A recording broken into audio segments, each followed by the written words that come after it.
Good evening, guys. Can you hear me? We cannot hear you all.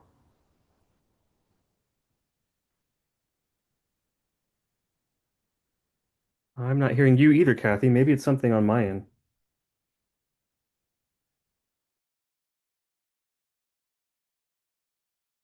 I can hear you fine, Michael. Well, that complicates things. We are about to get started and then we'll unmute. Great.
Perfect.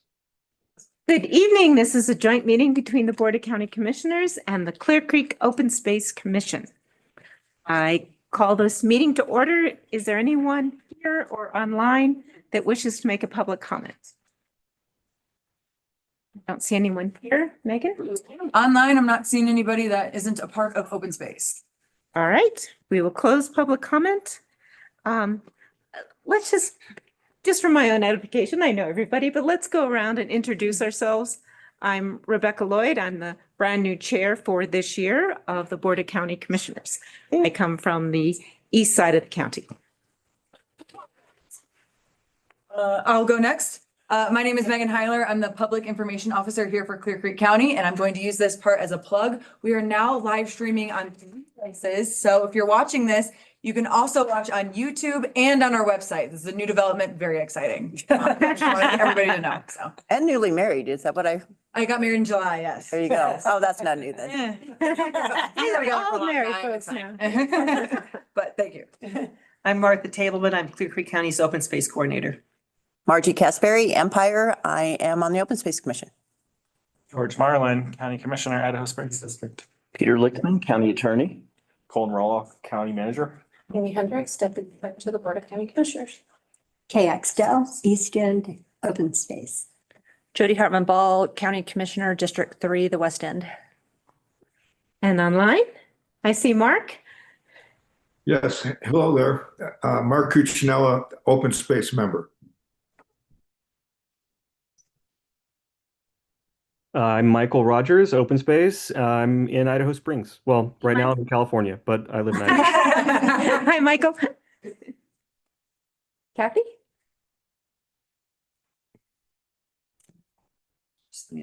Yeah. You might have to unmute your computer, Kathy. Sometimes it's on your keyboard. Press the microphone on your keyboard. Came on. It's usually F4. How about now? There you go. Perfect. Okay, I'm Kathy Parker. I'm the new Assistant County Attorney for Clear Creek County and very happy to be here. Thank you for joining us. All right, last one here, if you can hear me. Alexis Sorry. is back. Sorry. I don't have a picture up.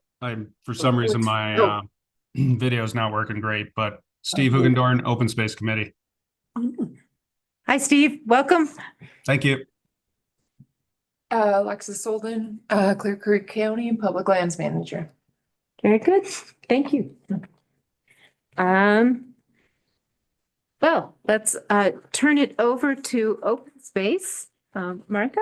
Okay, what we're going to start with, that's the first item because it's something very concrete, is it's a final draft of the open space annual report, and it covers 4 years for a variety of reasons. They didn't get done during the pandemic and such. And so you were all sent a copy of it. Ultimately, it will have pictures added into it. But since I knew there was all this buzz about ADA compliance stuff, I wasn't sure what to do. And so didn't want to hold this up. And it also seems a bit late only because we were supposed to discuss this in September. And then our meetings got delayed because it's been done since like the middle of the summer. But we haven't seen you guys since then. And so this shows you what we've done over the past 4 years. Talks about the processes we got in place with Amy's help to sort of standardize what we had been doing. And it tells you some of the lands we've helped purchase and the other kinds of projects we've been working on. So we welcome your comments, questions, input.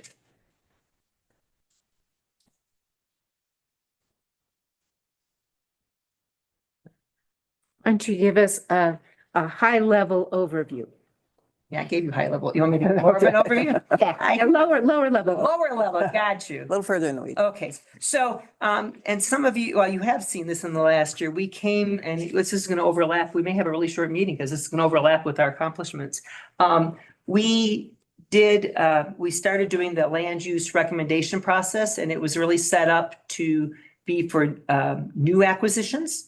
But we concluded that what part of what it does is look at about 12 criteria and say, how does the proposed acquisition fit in those criteria that we use? And we don't have to meet all of them. You just have to meet some of them to support an acquisition.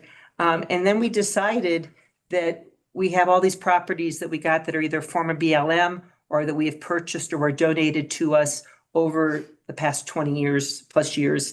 And that it would be helpful to have an LUR for those that came through the Board of County Commissioners, because one of the things it does is talk about the priorities as to the kinds of uses you would see on a property. So is it preservation, conservation? Is it recreation?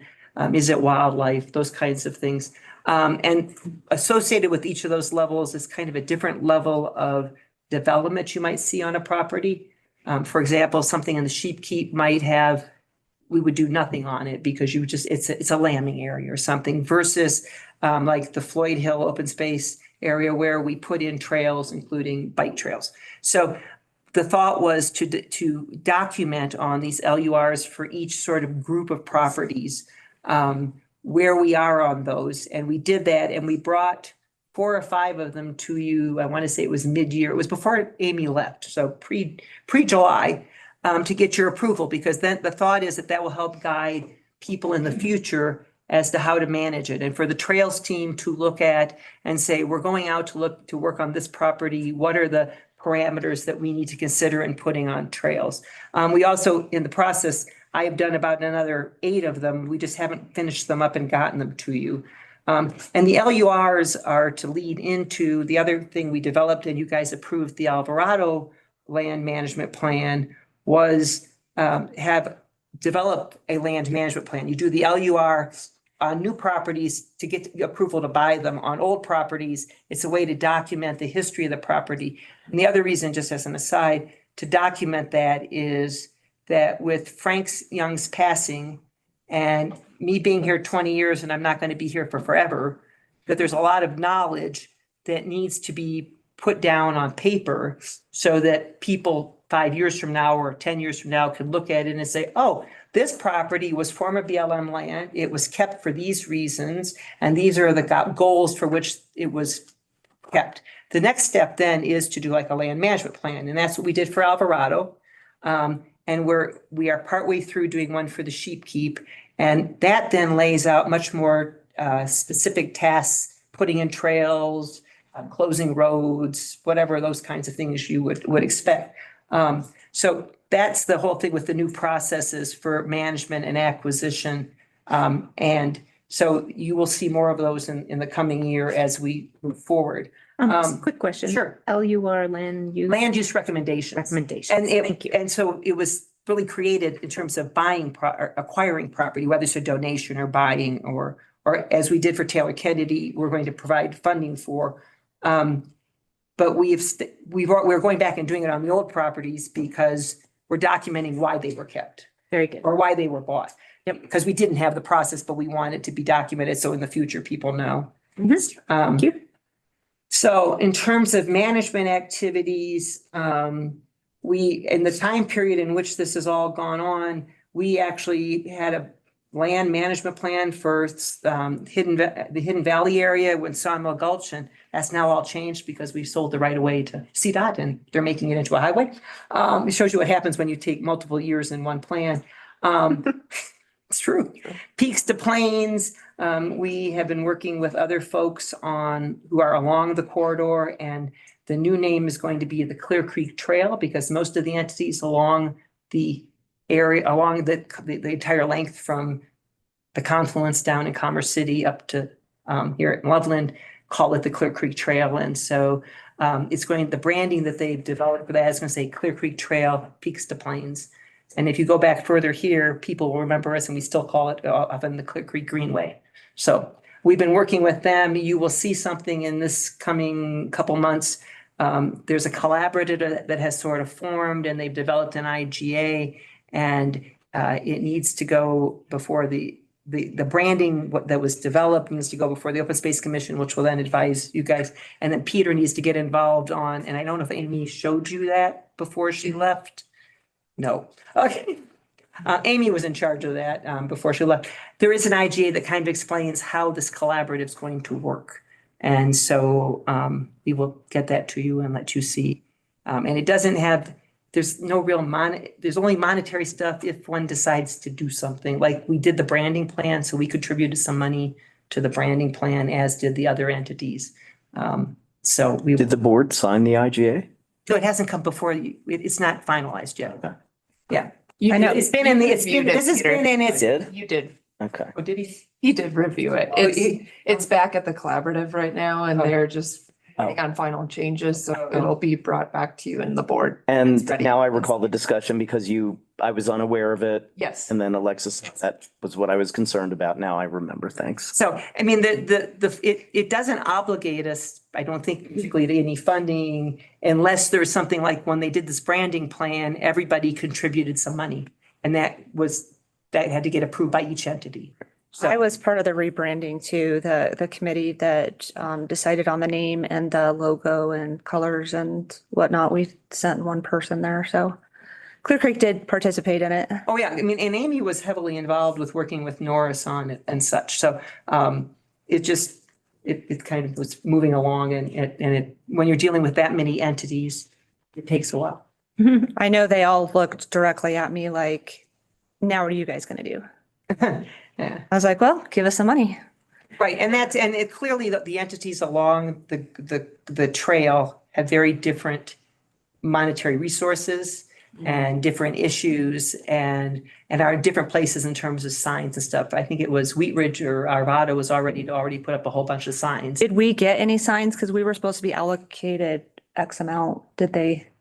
Well, I don't think nobody, my understanding is there is a proposed what the signs will look like. And then it's up to each entity to go out and do the signs as they fit in your jurisdiction. So for example, I think it was Wheat Ridge was putting up a huge number of signs and they were just going to add the logo to their signs because they had already done their whole sign plan. Oh, okay. Yeah, because my understanding from that is Clear Creek was going to get a couple, but we're going to get all the templates and things that we know to do it. And then we got to fund that all ourselves. Right. And so the trick will be, because this is along the Greenway, as we call it most of the time, as we put in signs, we can use the new stuff, but we aren't going to go take out our existing signs and replace them. Right. And similarly, actually, in terms of what this sort of jumping around, last year, as part of that branding effort that was being done for the Clear Creek Trail, we piggybacked on to their branding effort and had a branding exercise done for Clear Creek County's open space. And they came up with two different plan options. And where we got to in discussions in open space was they were very expensive to do with what was projected, what was presented. And the ideas are really good, but we want to take and spend some time probably in February thinking about how can we take what they gave us and make it work with the kind of system we have, which is a much more low cost system. We use, are they 6x6s, 8x8s? Who's a person who would know this isn't here, which would be probably Logan. But you have the big wooden posts, and then we have the grid and putting stuff on it. We can use what they gave us, but they were doing metal and all sorts of things that were like $10,000 a sign, and we don't have that kind of resource. So we wanted to rethink that before we brought it to the Board of County Commissioners for your input, and then decide what we're going to do and then pursue it. So Do you have an idea how much the signs are that we use? I want to say they're a couple hundred. Mm-hmm. I mean, it really is. I mean, you're buying stock, whatever they are, 8x8s or 6x6s or whatever, and that grid. And then it's whatever your cost is to make like the map and that kind of thing. And I don't think we've run into it's nowhere near that amount of money. A lot of the municipalities and stuff down the hill use custom fabrications for their signs. We don't. We use stock everything. I mean, they're talking about metal sign, like huge metal signs and fancy stuff to hold them and all that kind of stuff. They were beautiful, but very expensive. Yeah. So we've always kind of been back and trying to, but the fonts and the colors and all that kind of stuff. And what do you do when you're walking in just a foot trail versus a trailhead? That kind of information that they gave us in terms of this sign would look like, an entrance sign would look like this, a kiosk sign would look like that. We can use that. We just need to figure out how to put it together in a way that works and isn't going to break the bank. I don't have a problem signifying to people. It makes it easy for people to know, hey, wow, we've made it out of our community. Right. Right. We're in Clear Creek County now in a very obvious way. We need to get Well, some Eagle Scouts. What? Well, we Get need some Eagle Scouts. Yeah. To Well, build those. We've always done, our stuff has always been more sort of looking more rustic and mining and fitting with that nature that fits with Clear Creek County. And we don't, like, if you go down to Mayhem Gulch down in Clear Creek Canyon and you see what the last sign design was that the Peaks to Plains Trail had, you'll see an example of it. We don't have that amount of space. I mean, it's probably almost length of this end of this table to put, and in most of our trailheads, we have much more compact areas to deal with. So anyways. I know it was important to Jefferson County. They wanted it like more natural looking, natural colors, go with the Colorado theme instead of, right, the neon orange or whatever Right. they had presented. So, right. So anyway, so our stuff, we had there was some blues and some oranges, and we'll come back to that. And I think the color palette is something that we can discuss because I think we too don't want it to be, we kept saying, you don't want it to look too urban. right. Right. So, but we will, so that'll be coming to you in the future. On Alvarado Open Space, the trails team has gone through each year and cleaned up the trails, and my timing gets lost, but I think in this period, they actually cleared up the trail that's on the highway side of the creek and made it more passable. We also worked in this past year with the THK to do a concept plan, and you folks saw that, and we picked the number 2 concept, which was the more botanical one. They were not that different, but it has the parking lot where it currently exists, and it has a hub that's sort of to the Georgetown side, upstream side of where the pond is. And the other thing that's sort of a wrinkle in this is that we're work with the Glass family on how to put a memorial in there for their son. And we had a couple meetings scheduled, but Sally got sick and then she's on a trip. So coming in sort of February, March, we will meet with them and start trying to discuss how we proceed with that. But so we do have a concept. It was $300,000 to pursue the entire concept that was presented by THK. And so one of the things we're thinking clearly about doing is going out for grant funding. We may be able to get fishing as fun money. There may be some other sources. So that's yet to be determined. But so we're kind of in a holding pattern in terms of Alvarado, both to talk to Glasses and then, and they've seen the plan. We walked it with them, but we want to get down to the next level. Because our first walk was this a place that they thought would work for them? And they agreed that it would. So now we need to get down to what are their ideas of what should be done there. So. Yeah, Jody and I were both at that open house for the open space. Oh, yeah. And it was, they really had the Cadillac version as one of the options. And I think everybody was kind of in agreement that they didn't need, we don't need something like that. So when you say the botanical option, what do you mean by that? What we were with the hub area, it was that you would have some gardens there that probably have native plants in terms of the flower beds around this. I mean, it's not a square area, but it's an area in which you would have whether it be a concrete or just gravel or something that gives you an area where people can meet.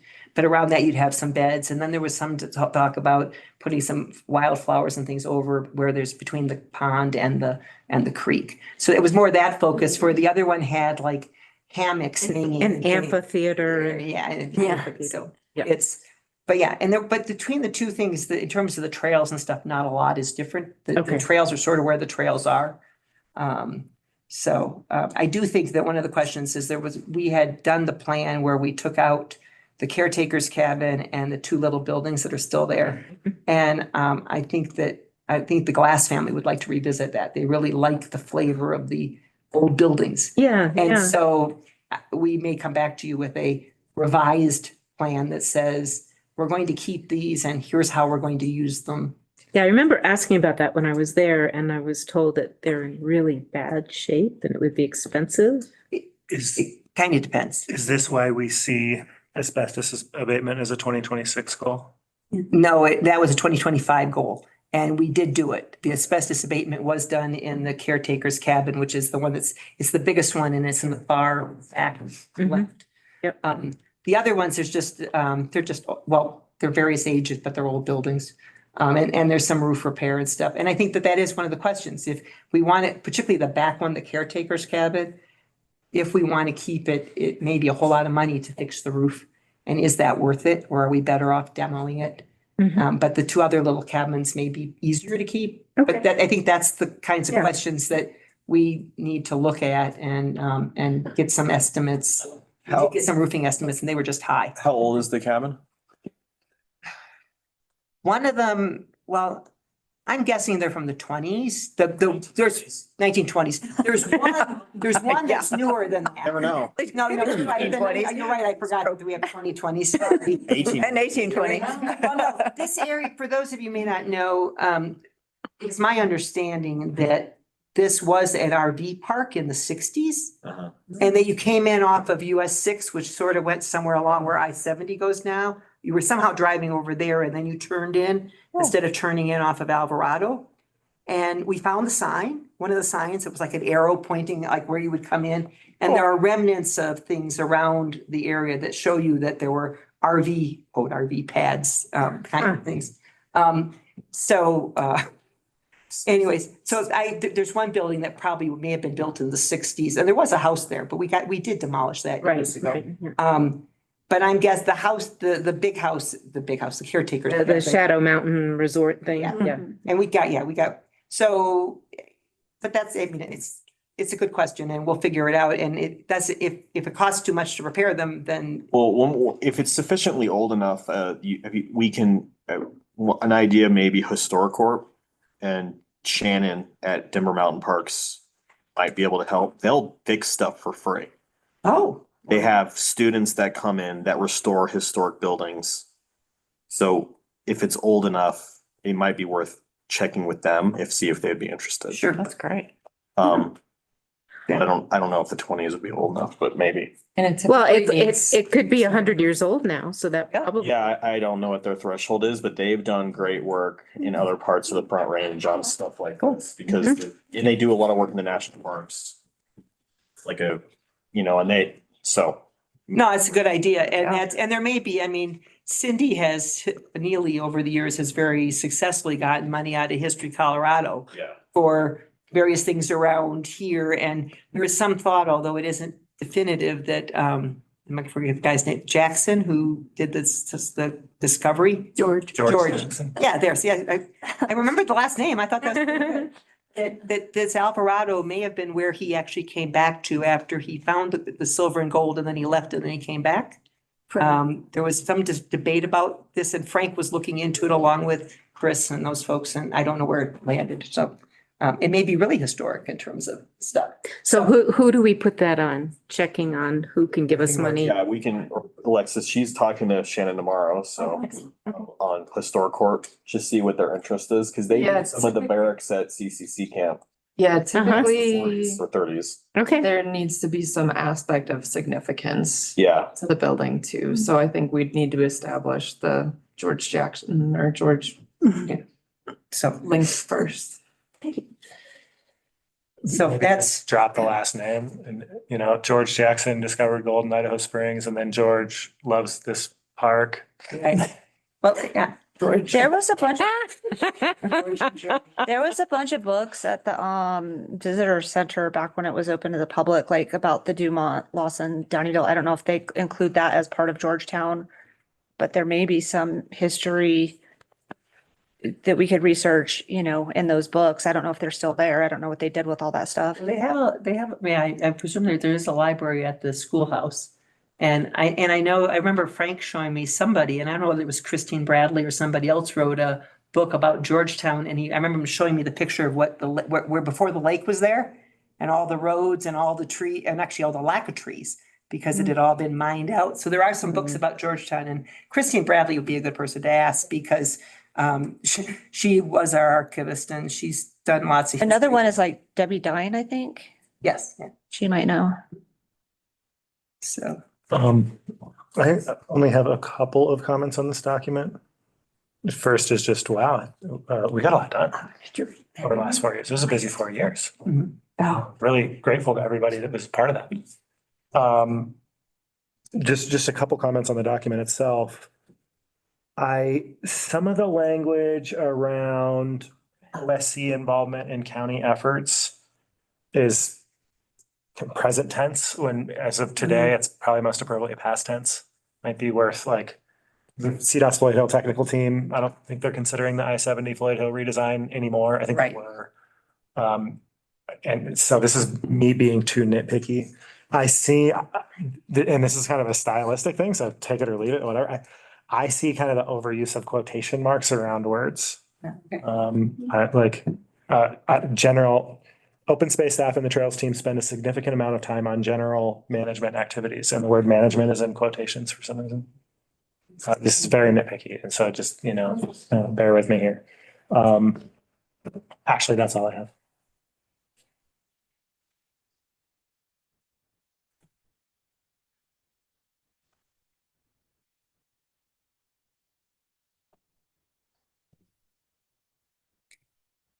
Other thoughts, comments, and we will have, I mean, I was talking to Michael before we came over, and I will put as a task, I think normally the annual report is supposed to be due in April, and we will have the 2025 done for April.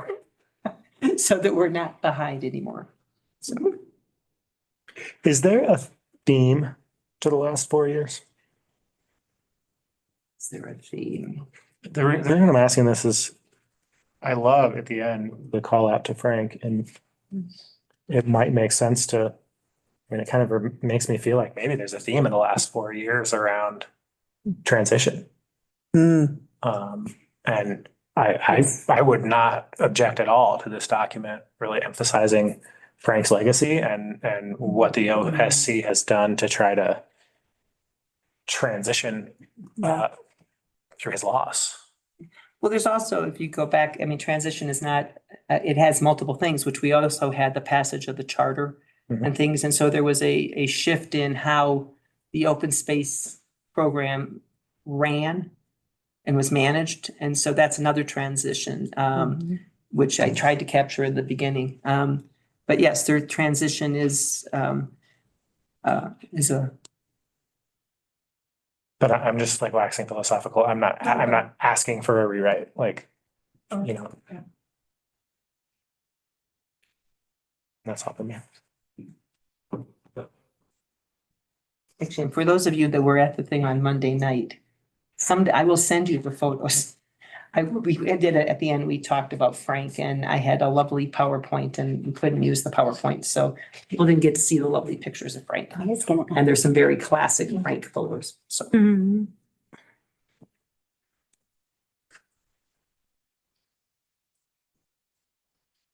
Any other thoughts, comments? The only thing I'd have to say that I took home from that meeting when Mojo, he grabbed me after, I think it was like the second to last person to leave that night. Was that about 12:30 or no? I'm kidding. Yeah. He just talked about how the system has been so failed. And, you know, he talks about a lot of the trails or whatever, the abuse and stuff. And I'm just like, is that an open space issue that he's talking about? Or where, is there a communication? Is there something more we should be doing? Is this just somebody venting? Is this? I think, well, and it'd be interesting, is Logan on? He is, Logan? or he was. He was. He might have Yeah, hopped and he off, but might he be. was. Yeah. I think that Mojo's come a couple times to open space and talked to us, and I think he's in some levels exaggerating what's going on in some of the things. I know that the trails crew goes over all the trails and every year and takes care of them. And so, I mean, if there's a tree down now, it's because we had a windstorm a month ago and he went and the trails crew did it in June, let's say, because it's down low. Because Mojo is Silverdale actually is taken care of by the trails crew, and you also have its town of Georgetown land, and HGPLC helps oversee it. And I think there is actually an effort up there to take care of it. And it's in better shape now than it was. We used to not have porta potties up there, and there used to be trash everywhere. And so, I know he talked about Philadelphia Mill Site to us when he came to talk to us, and he thought that there was stuff being done on the edges of the creeks. And there may be some stuff happening here and there, but I think in general, the trail system is actually in pretty good condition. Is it as good as it could be? No, and there's, we just put in a grant. Again, we did it last year and we did it again this year to CPW for non-motorized trails. And we had a presentation last week, and one of the things is, nobody took care of the trails in Clear Creek County, including the Forest Service, for years. And starting in 2016, the county created the trails team and started working on the trails. And so they have maintained 112 miles of trail, but there is also a backlog of projects that predate from all that neglect that they haven't gotten to. And then you have the natural hazards that occur that create ongoing, the trails crew planned to do this week, but there's 3 trees came down or some rocks slid or retaining wall fell or whatever. So I would love to, Mojo's going to go to HGPLC next week and talk to Silverdale or talk about Silverdale.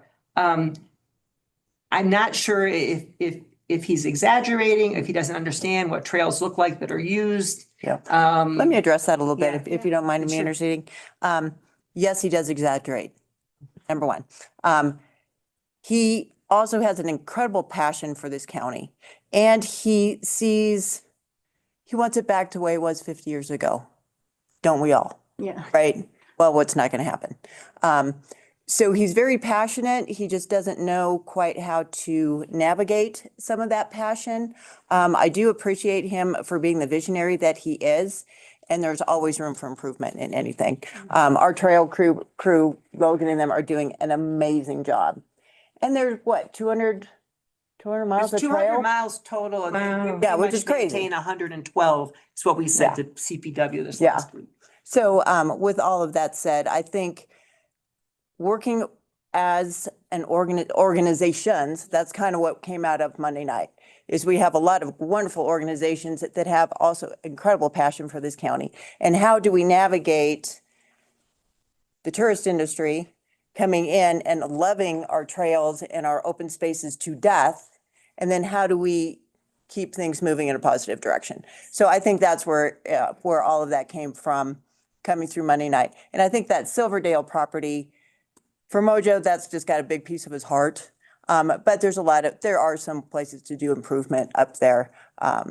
So we'll see what them, what they're gonna do, what they're gonna say. And maybe it might just be coordinating a couple volunteer days, getting a group of people up there on a Saturday morning to go up and, work on some stuff, cutting off some trails and that kind of thing. So hopefully that addressed you a little bit, and I'm sure he tugged on your ear quite a bit. So way to take one for the team. Well, I think the important thing is, I think it's very future oriented to be thinking about this now, because it's inevitable.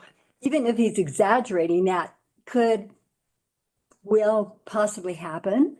So for the community to get a little bit organized about, some little thing that we can do. Thinking about the future, we can't just keep, ignoring it. So. Well, and to build on it, there was talking about, one of the things that was discussed at the meeting on Monday was having people report when they encounter issues on trails. And there are a number of people who already have done that, but getting the community to realize that when they're out wandering the trails, and if they see something, to let Logan or someone in the county know, then the issues can be addressed. And so giving, actually, in some ways, giving people agency and ownership. It's their trails. If something isn't up to snuff, let us know. Because, 112 miles of the 200, there's no way the trails team is going to know what's going on everywhere. Right. Yeah, going back to that grassroots, a lot of people making a difference. Yeah. I've got my hand up for Michael. No. Go ahead, Michael. Thanks, George. I didn't want to butt in. Great conversation. I think that, like, taking a step back on this one, the issue here is the same as we have with the sheriff's office, the EMS. Like, we're trying to fund services from, under 10,000 people that support hundreds of thousands of people. And so, how do you afford that? How do you pay for that? How do you do as good of a job as you can? Part of that would be volunteer work, which is what I think yesterday was about. The other, from an open space commission, open space staff, county perspective, I think we do have responsibilities with things like bathrooms and making sure that those are maintained and people can use them. Because some of the problems that Mojo talks about are like when the bathrooms are closed or when they're overflowing, people start using bushes and trails and things like that. And that is something we want to address later in this conversation as well. But fundamentally, I think it comes down to we're trying to pay for all of this with, a fraction of what's actually needed by the use that's happening. We had a, The guy. We have somebody who's a potential person. I'm glad you checked messages. Good job. we had a tourism board meeting today, and we were talking about, what sort of signs we could have at the open space to encourage them to come into town and have lunch or something. And I'm wondering if maybe we should also have a comment section. It's like, if you see something, say something, if there's a washout or a tree is down, if, somewhere in the 112 miles of trails, we don't know about it, maybe that would help. That card that I gave you, that's what that is, to report. Okay. Yeah. Yep. So we're hoping to have just people carrying those cards in their backpacks, and you start talking to people, and it's like, hey, are you local? You're on these trails all the time? Here, see something, put it in. Yeah. So if they go into that QR code, it swings into a little spreadsheet on the Friends of Clear Creek website. So they can put in information, the trail, they can put in pictures, whatever.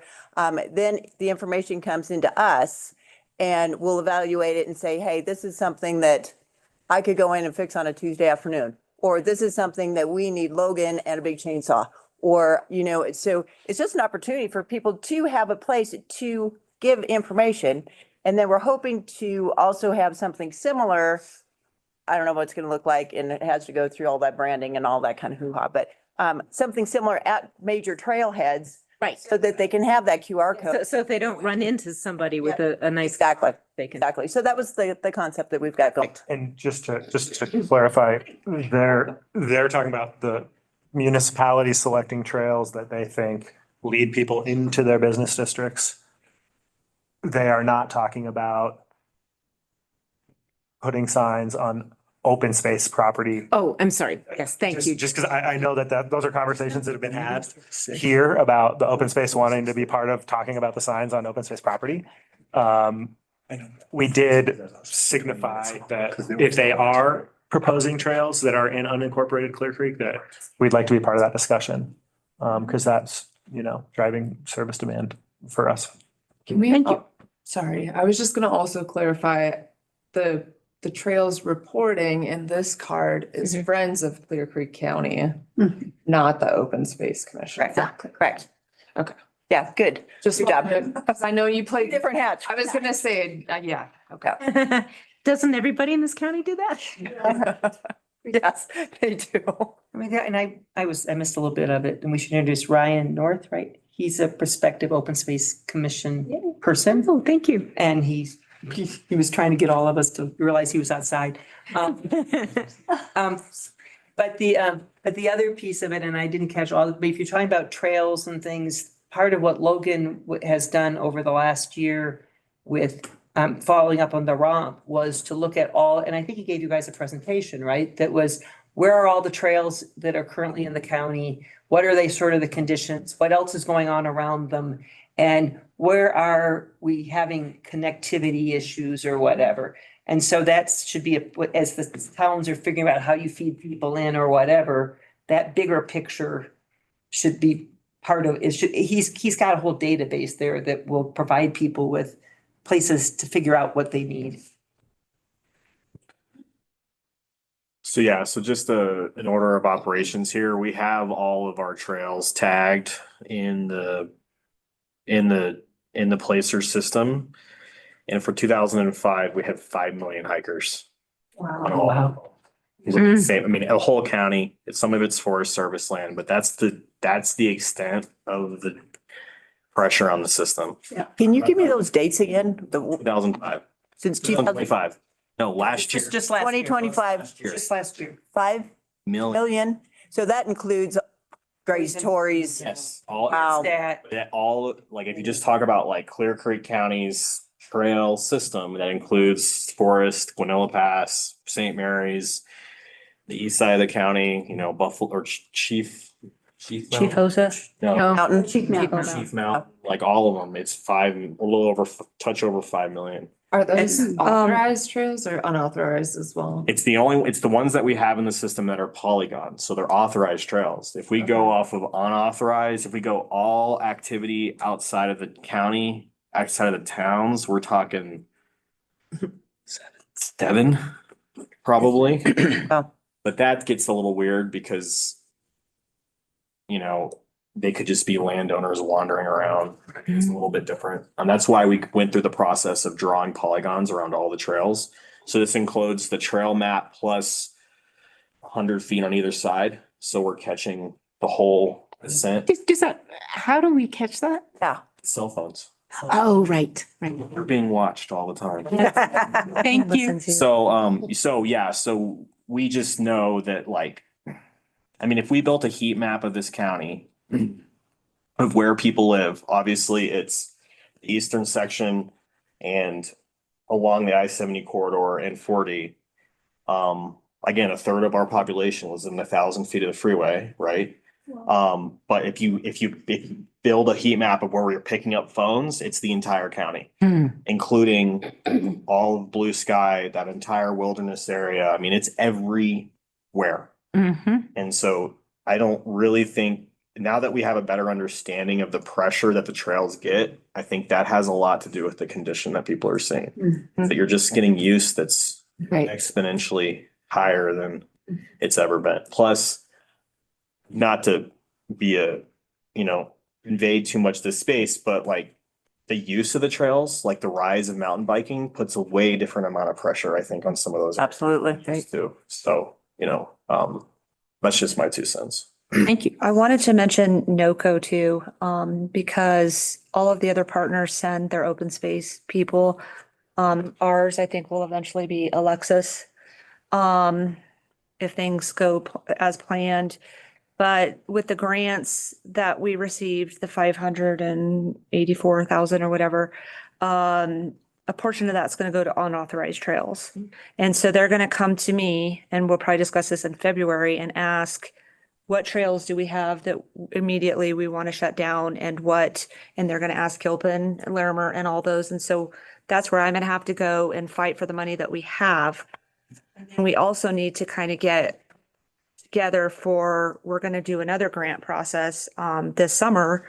And what are some projects that we want to add into the next grant process? Because this year it was like we had very limited time to get this thing together, and then they didn't listen to us anyway. So, but if we had something that we kind of had ready to go, and that's what CPW looks like, that's who got the grants, is they have their program ready to go, not something they're looking for in the future. So like the Taylor Kennedy fit for that, because that was already in process. And so that's the one they grabbed a hold of. And then they have all the mapping for the unauthorized trails. And then also ambassadors. So how could ambassadors help the trails program and then the open space? And to start, in terms of the unauthorized trails that we want to close, I think you need to talk to Logan, and he probably has the best handle on which trails, which unauthorized trails ought to be stopped because of they're getting too much use, they're degrading and whatever. I would think he has the best handle on that. And I know he participated in getting information to Matt to feed into that project. So he probably knows that. In terms of ambassadors, I think it would be a good thing for us to step back and think about where it would be helpful to have people. And one thing that comes to mind, which we have as a priority for this year, is Geneva Basin. Although it's a real hard place for people to get to, but There'd be getting there. seasonal, there'll be seasonal. Exactly, I understand. Some over here in the winter and then over here in the So summer. Geneva Basin comes to mind, and then we'd have to actually nothing else jumps immediately to mind, but once again, Logan may have a sense of where he's seeing lots of people coming in off of trailheads, because the places that are probably the most heavily impacted, and it'd be interesting if Colton with his data could pull it off. A huge number of our numbers are Grays and Tories and Bierstadt. Honestly, not as much as you'd think. Not as much as you think, really. Those trails are very seasonal, right? Grays and Tories, you can hike that for 2 months, 3, or on a normal year, like pretend it's snowing. Generally speaking, they're very seasonal, so they'll get. I think Grays got 25,000 a sense. But it happens between basically July and September, right? So if you're talking about 5 million, it seems like a lot because everyone's there at the same time, but it's really like St. Mary's. It's these all season areas, the mountain bike park, Floyd Hill, like that get exponentially higher because they're open all year.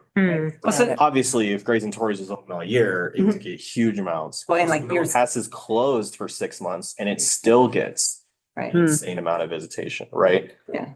And so you got to remember that, like, we're really talking about an incredibly small amount of time that these trails are really getting hammered, right? Which is very different than if that count was spread out through the whole year, right? And that's, I think, the degradation and the sense of crowding that people are reacting to. Yeah. Because the windows are really short in the Alpine, right? Yep. That's, normally.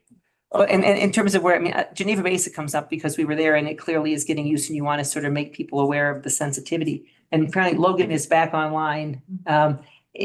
I'm guessing that Logan could probably tell us other hot spots where they're seeing lots of trail usage. And actually, Michael probably can too, because he runs all sorts of places. And I don't know, for example, is Waldorf Basin a place where we're seeing a lot of people? But that may actually be That's Jeeps and ATVs. Exactly. It may be more motorized, but you may still want ambassadors there. And for example, up in that basin, we have the Santiago Mill site where you have people here from Georgetown, and I'm not sure who else is involved, that are up there on the weekends to explain what it is to people. And I think also to protect it from getting damaged. Right. I mean, I think they sort of, so in terms of where to put ambassadors, we need some more.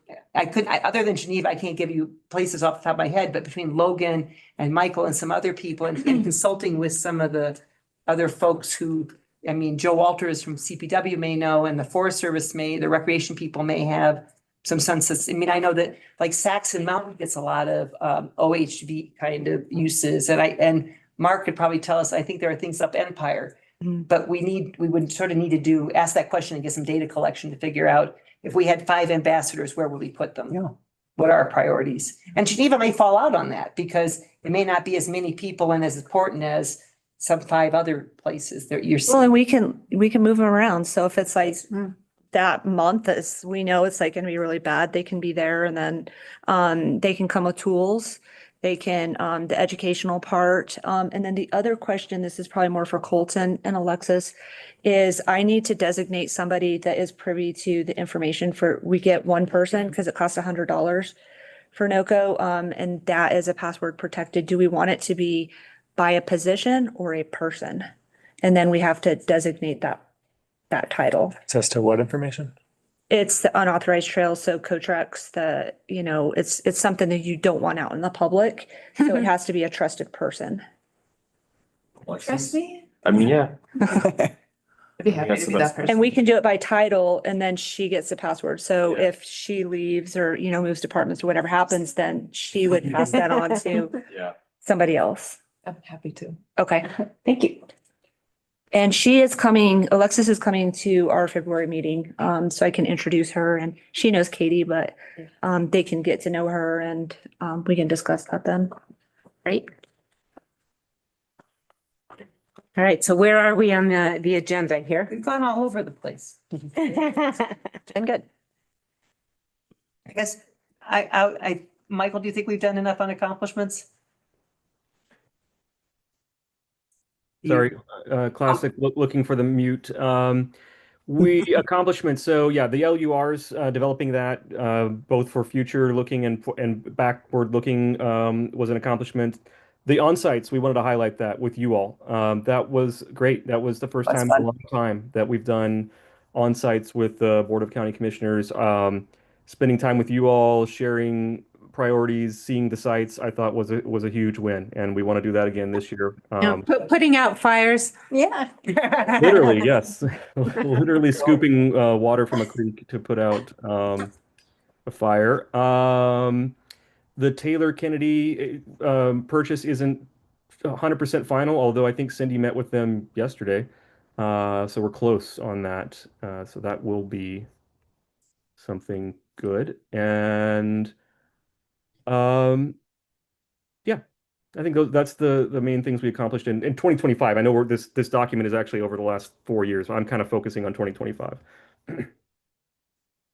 So then, I mean, the next thing to talk about is challenges, and we've sort of had some mention here and there of things as we've been talking, but we had, we had an issue with the ELUs. We still haven't solved it. We need to actually find somebody with expertise who can help us solve it, because we need to figure out whether they can be modified, what can be done to make them functional. Okay, can you tell me what that word is again? Oh, ELUs?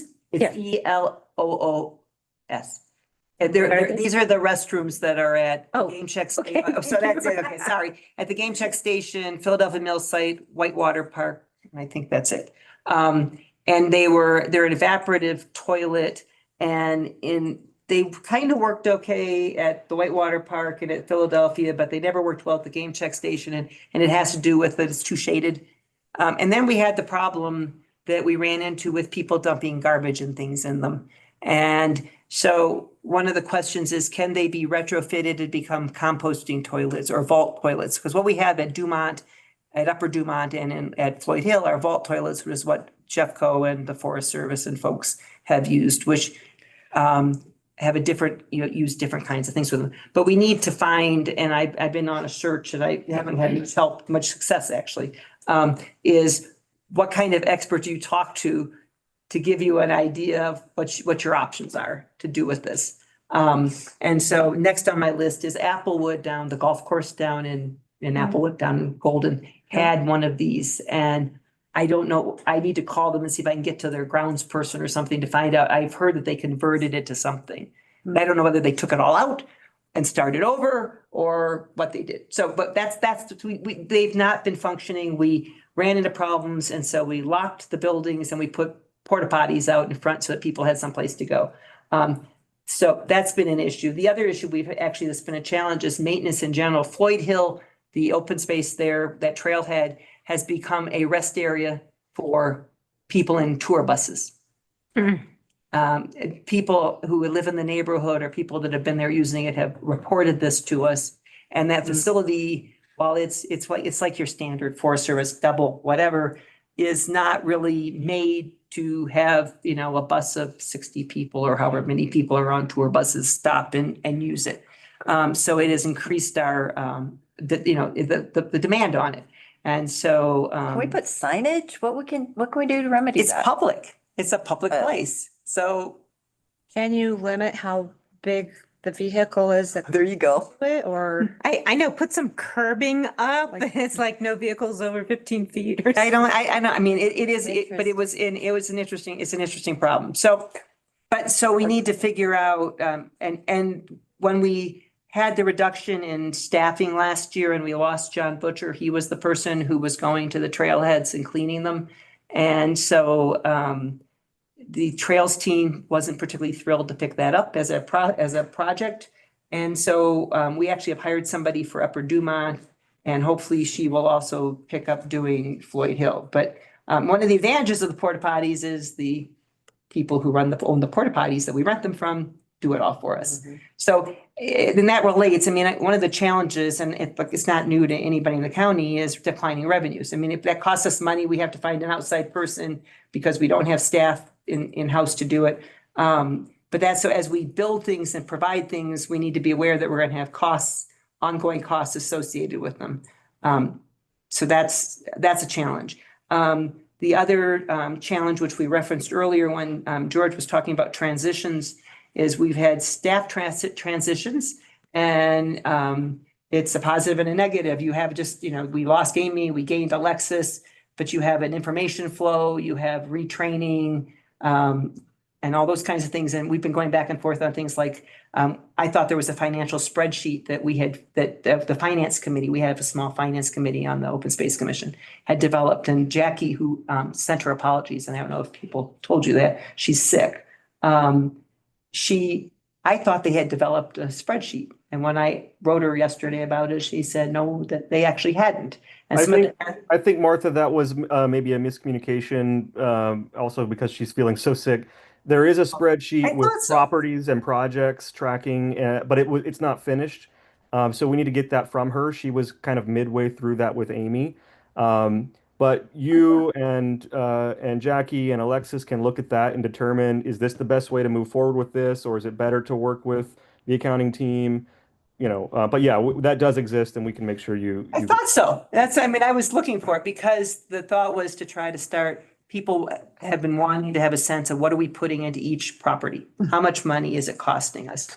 And the accounting system we have in the county doesn't lend itself well to tracking by property. So the question is, if the spreadsheet works, my thought was that we could put in, particularly starting in January, we're spending this much on the porta potties.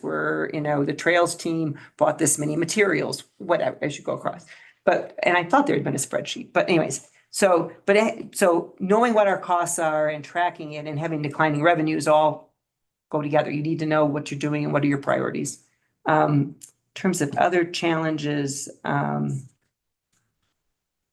think that the other thing I remember is just that we sort of we have been over the last couple of years spending into what I called, it's the contingency fund, but it's basically the savings of the trust fund that were generated for the first number of years that open space existed. They didn't have any staff, and the money just came in and they were spending it at very low rates.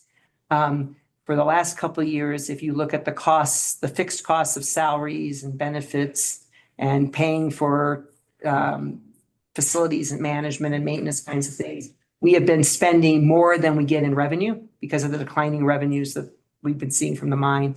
And so we have stepped back for this year and said, we really want to make sure that we're spending our money in the right ways, and we might want to make sure we have money to leverage for a grant for Alvarado, et cetera, which is why sort of moving on to priorities. It's why looking ahead to 2026, the priorities that the Open Space Commission has identified is trying to do something up at Geneva Basin to manage the movement of people through the fen or to the fen and some sort of boardwalk.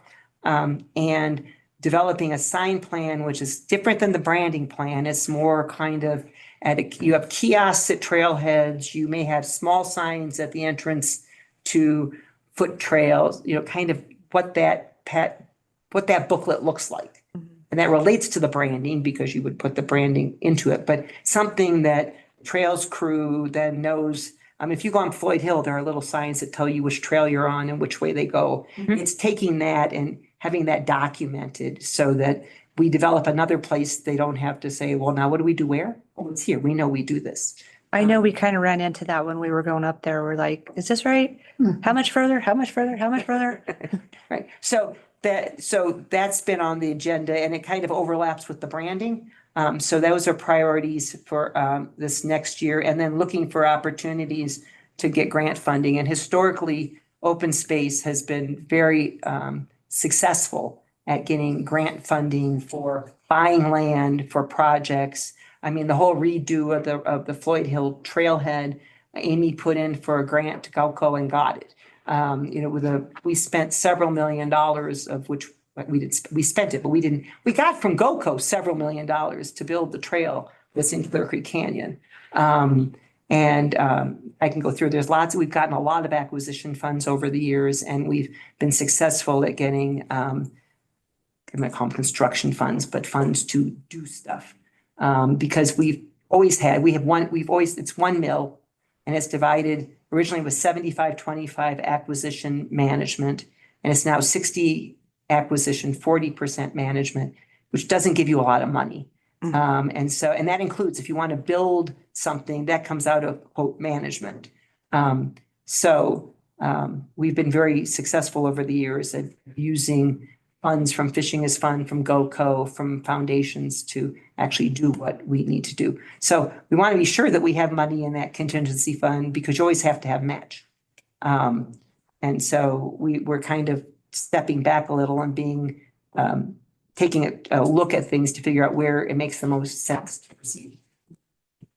Anything you want to add, Michael? Did I miss something? On my list here, couple more things. We want to finish out the LURs. We've already talked about those. That's the land use recommendation form. Our next big management plan document, like a full-blown management plan, will be Sheep Keep. We actually have that, I don't know, 80% of the way. So hopefully we can get that to you guys sometime in the near future.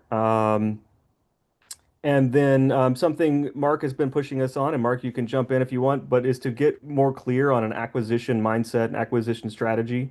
And so I think that's something that we want to develop and work on this year as well. Beyond that, I would also, Mark, you obviously can jump in on that one, but anyone else for all three of these accomplishments, challenges, and priorities, if anyone wants to add anything, please feel free to do so.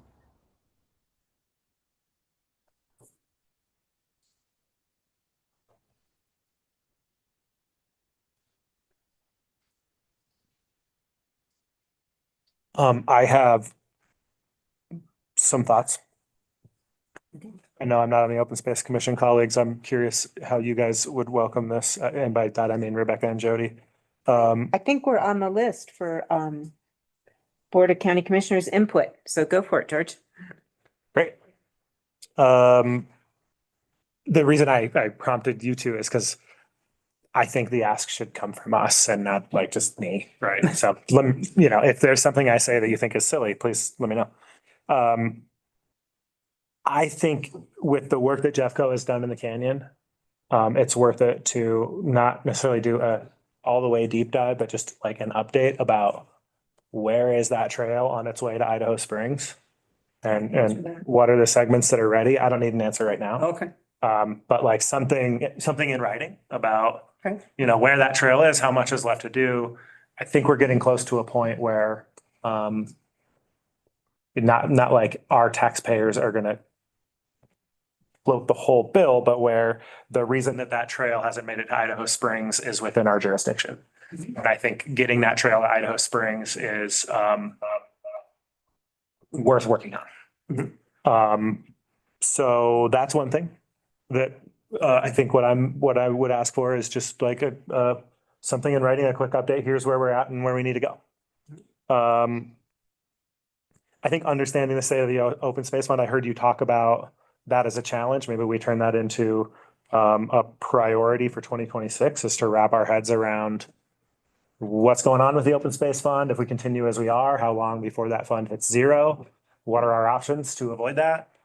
And then, and we'll talk about this a little bit more, but I would love to encourage the commission and the staff that doesn't work for the commission to try to have a budget process that is a budget recommendation that is recommended by the Open Space Commission.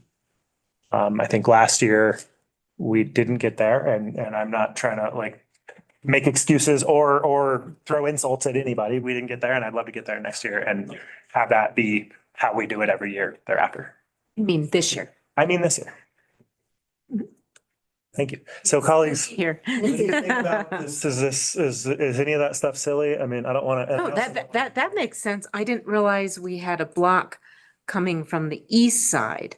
I thought we were having some issues with people not wanting the Greenway Trail to go through their front yard and things like that in Dumont area. From my perspective, the county got ahead of itself in trying to figure out what to do in DLD when the trail hadn't made it to Idaho Springs yet. And actually just the right now you could bike through Dumont, DLD by being on the road and either going by Charlie's place where the trails crew helped put in the trail to connect with the sanitation road that goes to Silver Lakes, or you can go around and go through over there by Downeyville. You can get through there. You can, in terms of biking, you may not want to walk, and you could even walk it. If we don't finish the piece between Tunnel 5 where we end and up to Kermit's essentially, or So wait a minute, that's Clear Creek County? I thought that was in Jeffco. no, you don't get to Jeffco till if you're driving down the canyon, when you get the light where you would turn left to go to Central City or Blackhawk, and you turn right to go down to. Over there. Yes, I'm sorry. I was thinking of Two Bears. Okay. Oh, but Two Bears is Two Bears is still is us. Oh, it is. I thought that was, okay. Right, no, Jefferson County is way down past the light, or at the light, it just past the light. You turn and it's just a little bit past that intersection. Right, the obstacle for getting through the county is in the canyon, because once they finish the work on Floyd Hill with the I-70 road that's being built, they will reconstruct the section that was the Scott Lancaster Trail that went from under the Floyd Hill bridges up to Hidden Valley. And then you can connect in, and you can either, I mean, not everything is off the road, which is what the original desire was for the Clear Creek Greenway, but you can follow on the shoulder, and in some places the widened shoulder, and you can get from Two Bears all the way up to Loveland Pass. You may be on the road in some places, but you can get there. And that would include the Bakerville to Loveland Trail? You just go along the frontage road there. Okay. Right? When you do the Bakerville to Loveland Trail, yeah, but before that, you just go along the road. You go up from here, you go up through the railroads, right? And you go on the trail that goes up to Silver Plume, and then you take the frontage road, you hit BLT, and you can get to Loveland Ski Area, and then you're on US 6. Okay. So but you can get through. Well, at the moment it's closed. The section from Two Bears to Hidden Valley is closed right now because they're manhandling it.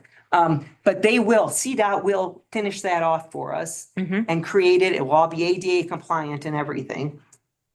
The section from there down to just upstream from Tunnel 5 is where we have the roadblock at the moment.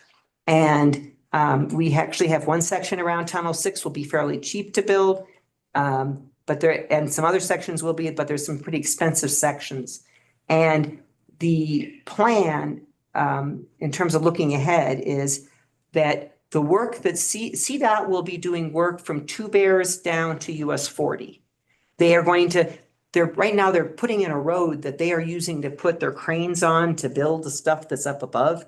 And they're raising it like 30 feet. When they get done, it's my understanding, they will drop it down, back to the level that it was, and it will be ready to be paved for a greenway trail and have railings put on it. So that gets us essentially to the intersection with the US 40.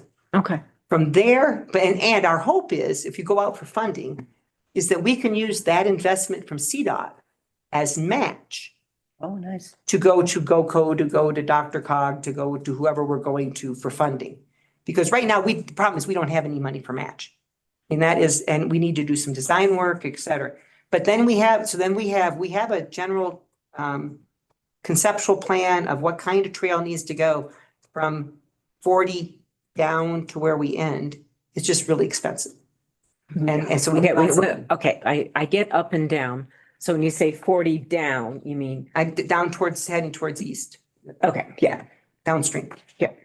That way I don't have to worry about directions. Because upstream and downstream works, because around here it gets screwed. Yeah, But- north, south and Georgetown, what? Yeah. East, west? But the critical piece that George is talking about, where you're gonna get the pressure, is going to be that piece from just upstream of Tunnel 5 to US 40 and getting that done.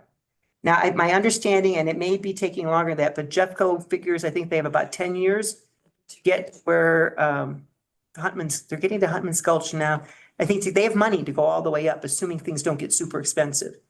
They will get up to where they're meeting at the Big Easy Okay. within about 10 years. Wow. I think, and maybe I'm off base here, and if I am, just tell me. I think it would be good to take what you just said and just I'll write it down. quick update. Yeah. And like, I'm not sure where the Big Easy is. I know where, and you're talking US 40 at Empire, right? No, I'm talking about US 40, but when you go down the canyon, if you get off of the interstate, and you go to US 40 cuts off to go up Floyd Hill. If you're heading down the canyon, Yeah. if you go straight to go down, there's a right turn, then there's a bridge, that's US 40, Okay, so you're talking about that US 40. the off of either Homestead Road or 65? Homestead Road. That's the same 40, yes, but I'm at the other end. I'm at the canyon end of it. By the quarry. By the quarry. Yeah. I'm by the quarry. Okay. I'm by the quarry. I'm just past the quarry. Yeah, all right. Okay. So yeah, that is where that's where we're gonna have the.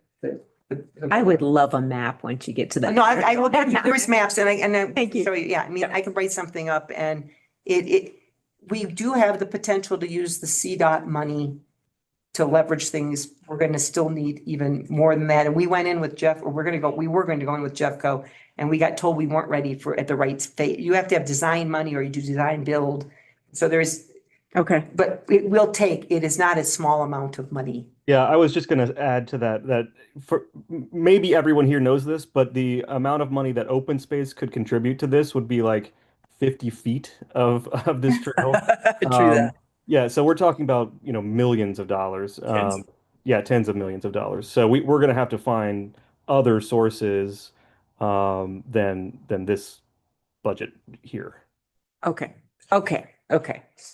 Yeah, and just to share why I bring this up and is that if Jeff goes 10 years out and we're talking about tens of $1 million, we're probably 10 years out from knowing how to fund that. And Idaho Springs is building a bicycle park and a gondola and on the verge of becoming a destination for cyclists, much to the benefit of the economy of Idaho Springs and the coffers of Clear Creek County and the Open Space Fund. And so getting those cyclists the big cap on Idaho Springs and their ability to benefit economically from that is their parking. As soon as people can get on a bike in Golden and get to the gondola in the Argo, economic outcomes in Idaho Springs, like that will be a phase shift in economic outcomes in Idaho Springs. I think it's a goal worth focusing on. And we actually, I don't know if Steve Harrelson's still at CDOT or not. Is he still there? Is anybody at CDOT? But he was, anyways, we had people, Steve, who became chief engineer a couple of years ago, he really is committed to making sure that that this trail gets up Clear Creek Canyon. Well, it is kind of the point, right? It's not a Peaks to Plains trail if it dies in the tunnel. No, I understand. No, I understand, but CDOT doesn't have to be committed to getting a trail. I mean, it's part of their mission, but it's a very small part of their mission. I'm just saying, we have people and you've had, GoCo has invested tons of money in it. And so we've got momentum, I guess is what I'm saying. And one of the things that really hurts us, and I don't know whether anything can change this, is we are, in terms of Dr. Cog, we are in the non-MPO. Working on it. Okay, because we got money from them last time, but that's limited at $500,000. The Jeffco, part of what they got that's allowing them to get where they're going. Yep. Is they got all the MPO money for the entire MPO. And so we need access to the bigger pots of money. We also need to hit up, I mean, with the fries left, but I think we should still hit up the fries. And we had talked about we need a couple bridges, and bridges are not cheap. And if we could get the fries to put in a bridge near the quarry, which is what we're going to need. You mean Marriott? No, now it is, but I'm saying, I still think we should go to the fries. The fries made a lot of money selling that quarry. Okay. And I think we should go to the fries and see if we can get them to help fund a bridge that would be named after their I was gonna father. say, we put a name on it. There we go. And then I think we go to Martin Marietta also, because they're neighbors. But no, I think that the fries have always been supportive of the Greenway. Anyways, we've never been successful. We've always gotten like $3,000 of gravel or something from them. I think it's worth trying. And actually, if we could line up some of that kind of stuff, we would then have match to go to some of these funders to start moving the process. Okay. So. Wow. But it isn't, I mean, we have a section, if you go down and see the section that's around Tunnel 5. Did we see that when we went down to? Yes, we walked around. There's the section with the underpass cost us like 1 million dollars to go like a quarter mile or half. Yeah, I remember you remember telling right. us that. But that gives you what it's like to build in the canyon. The one thing we have going for us now that Jeffco is moving forward and they're testing all sorts of things is they're figuring out what's the best way to do things in areas where you don't have the old railroad grade to go on. They're actually doing viaducts very similar to what they're doing on I-70. But they will have figured out the best engineering approaches, which we can then use without they've had to do some experiments and things. Sure. So, Sounds good. Don't reinvent the wheel. right. Right. How are we doing on our agenda here? Well, we're at your stuff but the question is whether you guys have some more, because it's your input for us. History.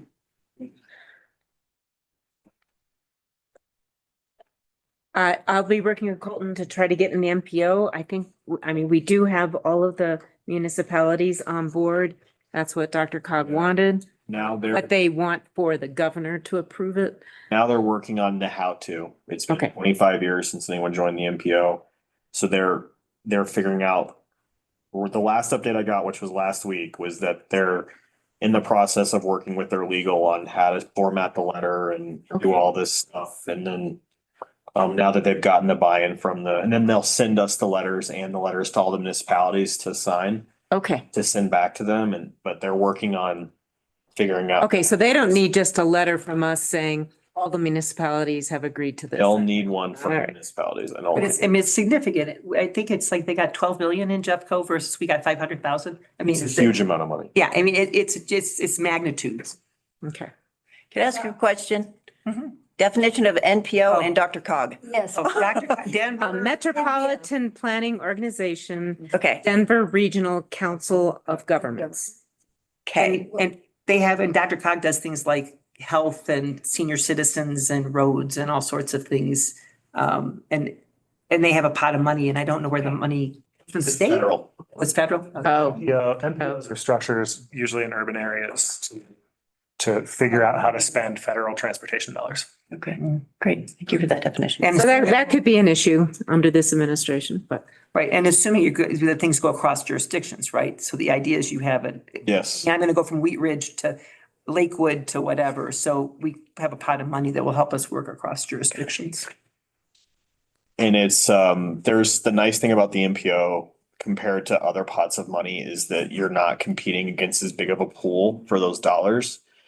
And if you can build regional partnerships with like Jeffco, then, you're really able to get to access that dollar a lot easier because in urban areas, the interconnectivity is so complicated that they don't like single jurisdiction planning because then, what if, for example, right, in Wheat Ridge, the road is 3 lane or 5 lanes and it goes into another town and it's 2, right? So they like to use the MPO to kind of like allocate that money to make sure that the system actually functions across jurisdictions. And I think this is a great case because all the investment that they made from Jeffco has no point. They can't cross this last section to actually get to a peak, right? Right. And so I think it would be great. It's just a matter of getting political process of getting in the MPO at this point.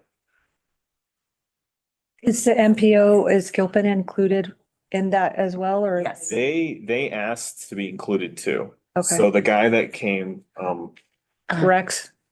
to talk to us, Yeah, it wasn't Rex. It was Kyle- Jonathan, Jacob Jacob. Ringer. Yeah, He's trying to get both us and Gilpin. okay. Because we're the last like truly metro counties that are not in the MPO, right? Whereas like Deckers, because all of Douglas County, it's in the MPO, right? We're not, and we have 70, right? Which makes no sense. But so he's trying to get us both in. I don't know. I think what I heard was obviously Gilpin County supports it. And I think the best they got out of Blackhawk was we're not going to oppose it. So I think we're both to go. And so they're working with the governor's office and all the other stakeholders right now to figure out how the process works because it's been so long since anyone's joined. Because I know Rebecca and I were in that meeting and it was like 9:30. It really ran over because they were talking about bike to work. They were really Oh my pressuring the gosh. trails and the bikes and all that. We're like, this doesn't apply to us right now. Can we just go home? But Yeah, somebody should have cut her off. She was rambling. Okay, speaking of sticking to meeting times. So is there anything else that colleagues you would like to mention for commissioner input? just again, be thinking about what I can take to NOCO for this year's project and then future projects that we want to get some grant funding. This year, it's kind of going to be limited, but I'm hoping to grab more than $37,000 from them. And when is it you're supposed to have the projects for them? So Alexis and I are going to be at the February meeting and I'm hoping that we'll be discussing something then. But I think March is when we get the money for the 2026 grant that was allocated in December of last year. And we got how much out of it? Well, we didn't technically, NOCO got like 584,000, I think. And some of it strictly is going to go to capacity and then some of it is strictly going to go to unauthorized trails, and that's where we come in. And then for future projects, we asked for $2.5 million. So it'd be nice if we could get $2.5 million for NOCO and we could be a big part of that. And we have to come up with something really good because we're up against Boulder, Larimer County, Jefferson County. Is Denver this Parks. Peak to Plains Trail something they would support? If that's where we wanted to go with it, I mean, Okay. I don't know that we're shovel ready there, but Yeah. yes, there's a Okay. lot. yeah, we want to have something that is a project that we can start now. Also, the extent of the price tag here is kind of outstrips what most places can fund for like a trail. This is infrastructure. Right, So right. Dr. Cog, I think, is our best bet, just because of the amount of zeros on the end of that Okay. bill. For example, we asked for $500,000 for the waste study, Mhm. the human waste study. So something similar to that, I would think. And I always go for higher because you're only going to get a percentage of it anyways. Yeah. But I mean, I remain very interested in that. 5 million people on the trails and maybe 20 porta potties spread out through those trailheads is a problem. And I don't even want to think about the dogs. Oh, and even if we could get them to fund a study, that's something we can take to CDOT too and say, hey, you don't have any rest areas with bathrooms and we're providing that. And our gas stations are shutting their bathrooms down now to public use.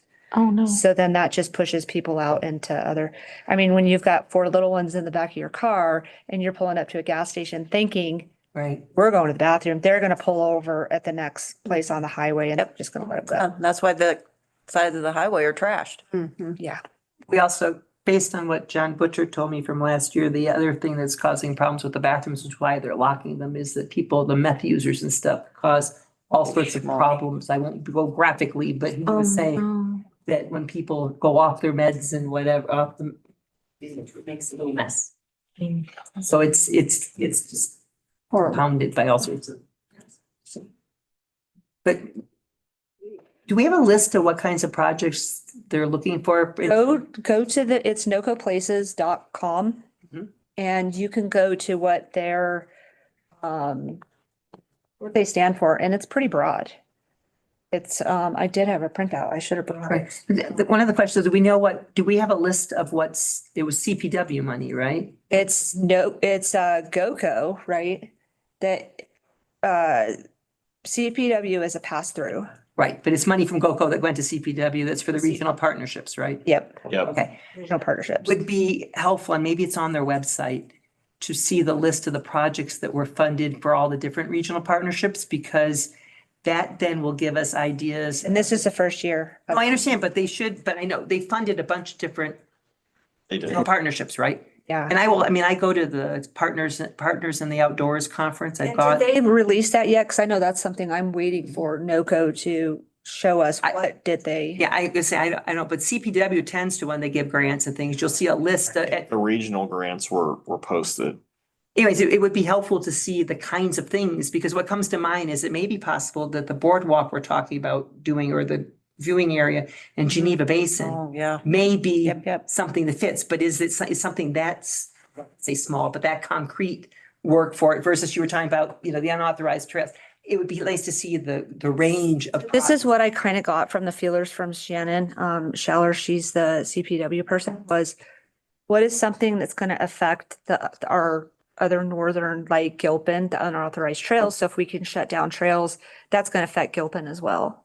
So that's your partnership. Colt and I have tried to come up with like the waste deal that affects the watershed. So that's going to affect, that's that partnership thing.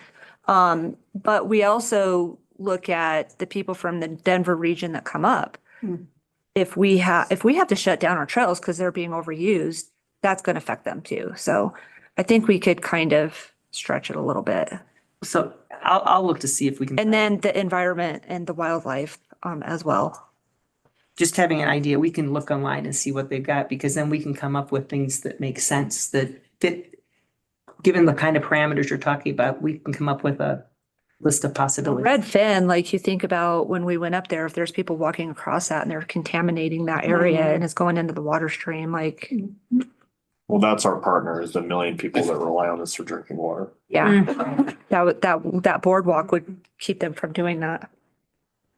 Yeah, but we'll look at it, see what we come up with that fits with what we know is out there. Right.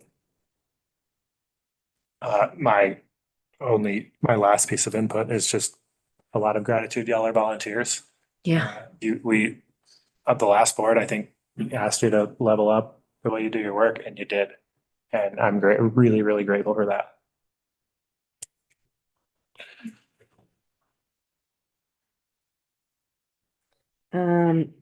How about, let's see, have we discussed developing the budget? Do we need to? How is that? Yeah, I asked that to be on the agenda. I already kind of mentioned it as a priority. I don't think we have the right people in the room to have the full conversation, because this involves the finance team. Okay. Well, I think it's a question of prioritization, though. I mean, finance doesn't really have an input on the priorities. That's I think what you're looking for is a recommendation from the board. We'll just make make sure that finance knows they need a recommendation from the open space committee as they're building that budget process out. Right. And so what that means to you all is if Colton, maybe you can describe kind of the timing, you might want to be putting budget recommendations on your agendas, like as early as June, June and July, which we've done. And I think part of what happened this last year, in fact, I'm 100% sure, is that with Amy's departure, the conduit for information to go from open space to finance and Colton didn't exist. And so. And that's, And that's understandable. I think going forward, though, I think a goal would just be to, yeah, whatever it was before June, July, I think is the right timeline to get a formal recommendation so that we have enough time to then insert it into what's increasingly a longer and longer budget process to help with transparency. But that just means that recommendations and formal work from staff and boards need to be done earlier in the process, and they can be part of the conversation. And so I wanted to ask, I know, Mark, I know you have thoughts on this, and I'd love to put you on the spot. I just kind of I think this is a good setting for members of the Open Space Commission to talk about what you all need on the front end of preparing for a recommendation. Yeah, yes. Oh, he's on mute. What do you want, George?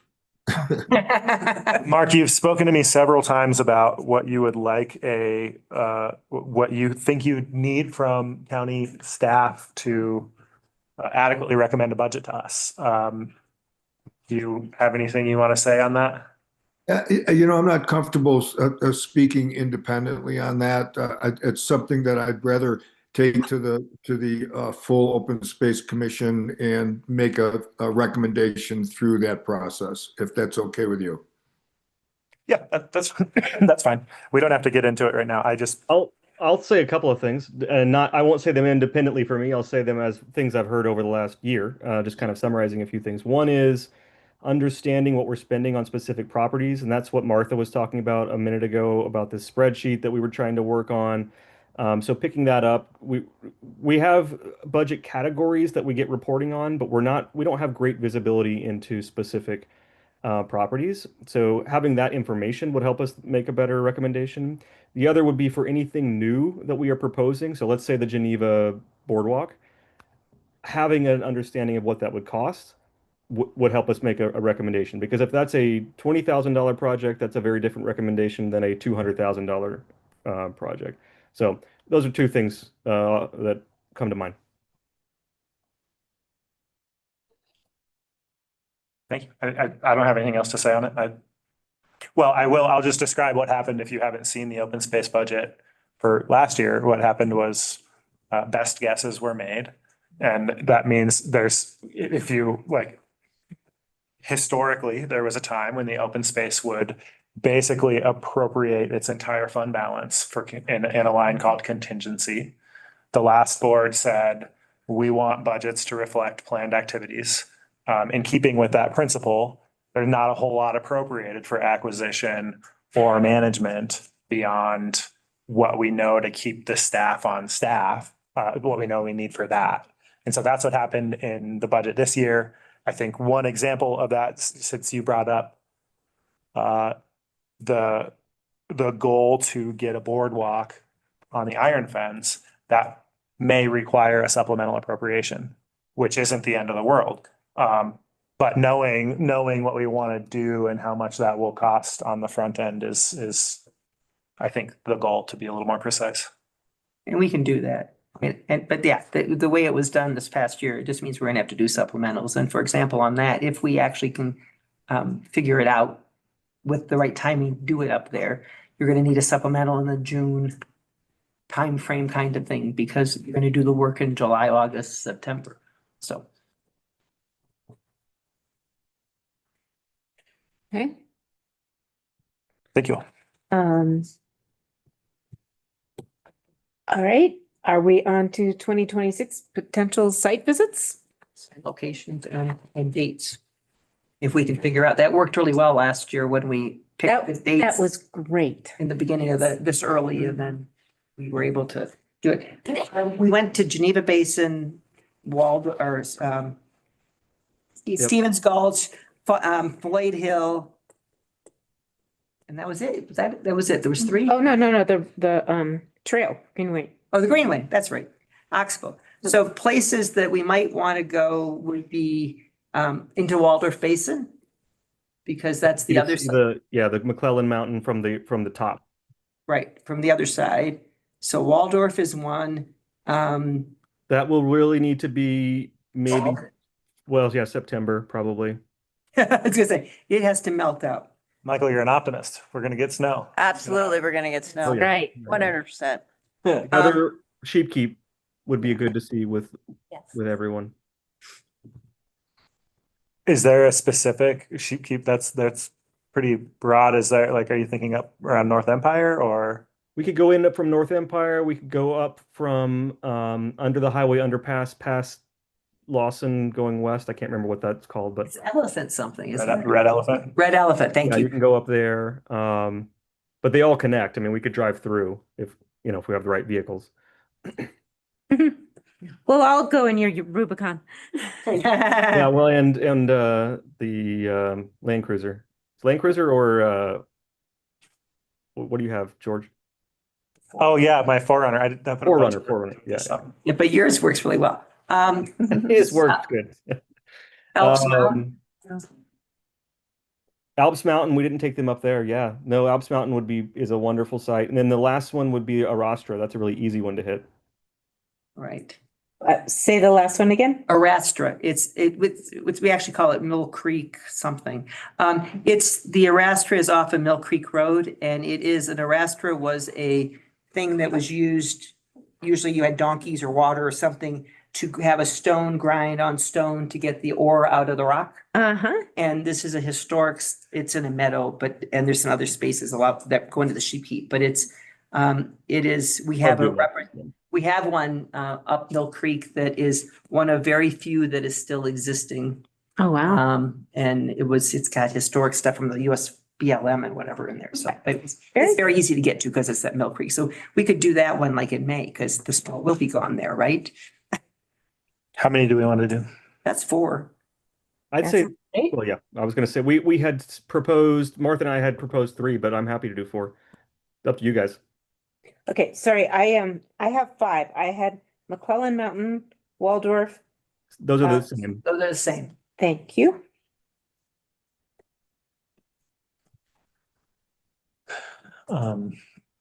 We have an excellent clerk to the BOCC who might be able to help us get those on the calendar. So I mean, our thought, and we could work with her, and when Michael and I were talking about it, was that we do one sort of late May on the theory that you maybe avoid the May snowstorms, assuming we have them. Something sort of mid-July-ish, so you avoid the holiday, the July 4th thing. And then late August, early September for Waldorf, where we need to go to where it may be snowy. That's for 3. I don't know what we want to do. Can we do the Arastra and Alps? I was going to say that. Yeah, we could do those in the same day if you have time. Yeah. Yeah, because it's just, you go up. Was it Chicago, south? They graded that road. You could take a Taurus up it now. So you can get up that road quick. A lot easier. Spring Gulch. South Spring Gulch got graded by one of the people that lives up there, is what we've heard. He lives up there. So they're building homes up there. So I think the construction companies graded it. What did you decide about timing for sheep keep? Around what time of year? That one could be the mid because that's south facing, and I think we'll be safe in July. So like after, middle of July, so you don't hit the 4th and all that festivities. I don't know if it's possible too. That was like a little stressful trying to get back for the school board meetings too. Oh, yeah, we should not schedule it on the same day as a school board meeting. That's smart. Mayors, open space, and school board all on the same. Oh, one day? Oh, my goodness. Oh, that's not good. Button for punishment. We should Hate to start say it, but early. Friday might be the better one, just because there's less conflicts and you guys can just enjoy yourselves. Yeah. And I do have NOCO on Fridays, but it's just the first Friday of every month. Yeah, just so like So we can miss that because we're talking about later. Yeah, we can do Fridays. Amy will help us get all straightened with. That's fine. But it was just sort of we were laying out. That just did remind me, not to like stretch this meeting out, but NOCO Places likes to do field trips too. And if we would like to invite them up to anything that we've accomplished or some kind of we just more like we're gonna do the gun range, I think, for our first one. But if you have anywhere that you'd like NOCO Places to come and visit. We want something that illustrates the impact of the people from the Front Range. I think that would Absolutely are wanting them to come up and realize what we're screaming and yelling at them. Because you could actually, depending on the amount of time you have, you could do Floyd Hill and the gun range in one, depending if you, how much time you have with them. A really easy place to see impact from unauthorized trails is Barber Forks. Herman Gulch too. There are unauthorized bicycle trails ripping through the woods, just cross-cutting everywhere up there. So part is what you want them to see. And how easy it is to get them there. So, I don't know if we're gonna do our retreat. We're kind of talking about that, at the gun range, because we need space. We have a meeting like this, that takes up a significant amount of the day. But maybe we could do a field trip, even on a Saturday. We're trying to get them up here when it's being impacted so they can see. So they can sit on I-70? Parking on the sides of the roads and, you know, I think that would be the other idea. I think we should separate the two. No Yeah. show should come up here when it's nuts, and it doesn't need to be open space. We can pick some open space properties too. they're stuck on the highway. I hate to do that to them, but, No, why? just so they know the impact. People need to go to the bathroom, you know, just the whole thing that we experience. Yeah, I mean, even like Beaverbrook, like Pat Creek Road, Upper Reservoir on the weekends, that's now mountain bike crazy land. I think there's a lot of Well, opportunity. Silverdale that we were talking about, because it's just up here up Quinella, and you've got, I think it probably gets pretty busy. Grays and Tories parking lot. Well, that too. I was just thinking that in terms of Silverdale, I mean, and you'd have to, I mean, there are people who live here locally who could tell you, but I'm guessing that it gets very busy on the weekend and it's very easily accessible. Yeah, some of them Yeah, drive like places- Teslas and stuff, so they're not gonna have four-wheel drive. You know, Right, but this and it's is very accessible. I mean, it's just off of Gwinnett. It's a big parking lot. And then there's some trails in there. But I would talk to like Smokey Anderson and Cindy and see or Greg Jarvis and those folks and get their read on the best places to go around here because they live it day in and day out. Yeah, so actually to that point, I'd like to share something, if that's okay, Megan? Yes. To kind of just put a bullet on some of the points that were made here. So during the meeting, I put like 5 random trails together to show you the seasonality that I'm talking about with the visitation. So this is 10 trails. This is why. So you see between basically June, Oh, yeah. right? In September, right? You're getting the vast majority of the visitation on these trails. And also to add to that point, 50% on 2 days, right? But Friday, Saturday? No, Saturday, Sunday. Saturday, Sunday, okay. Right, so 26% of the whole week's trails, which was 7 days, is on Saturday. Sunday is another 22%. So 50% of the impact is on 2 days. And it's all scrunched within. Right. And so when we're talking about the counts here, it's important to remember that like what we're really talking about is an incredible amount of visitation over a very short window. Right. And so that kind of amplifies the damage and control problem because there's a saying that like it's the solution to pollution is dilution. The time and like the space. We don't really get that up here, right? It's just this incredible bum rush. And so that's where that numbers impact on the system is it's because of just the intensity of the traffic.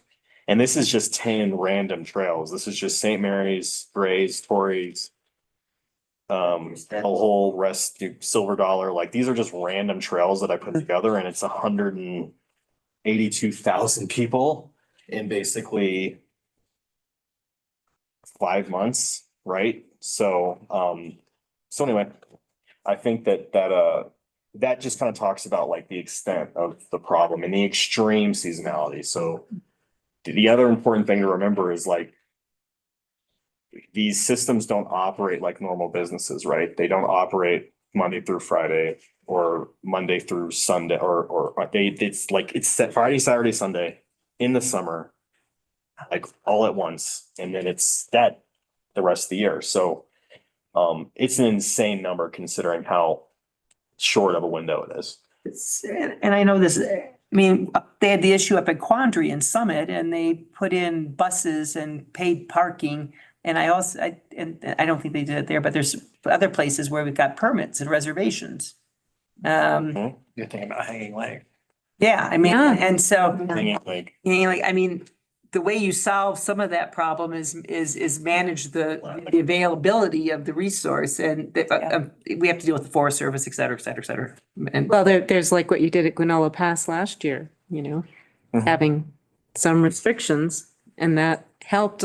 Flatten the curve. Yeah. I mean, one of our biggest problems, because I know that, I mean, this is not new, and I know the Forest Service has looked at it over the years because this problem has gotten worse, but it's not new to the county, is that where like Hanging Lake, they were able to use the visitor center in Glenwood as a place to take people from the bus parking lot to the place. We don't, and we've looked at this over the years. I've been here long enough to know that we don't have a good place. We don't have flat land. Like I said, we don't, but I said we don't have a place to take people to launch them. I mean, you might be able to work out something with Loveland, but you're like, even like to go to Beardstadt or something, you're taking people all the way up and then you're bringing them back. It's not easy.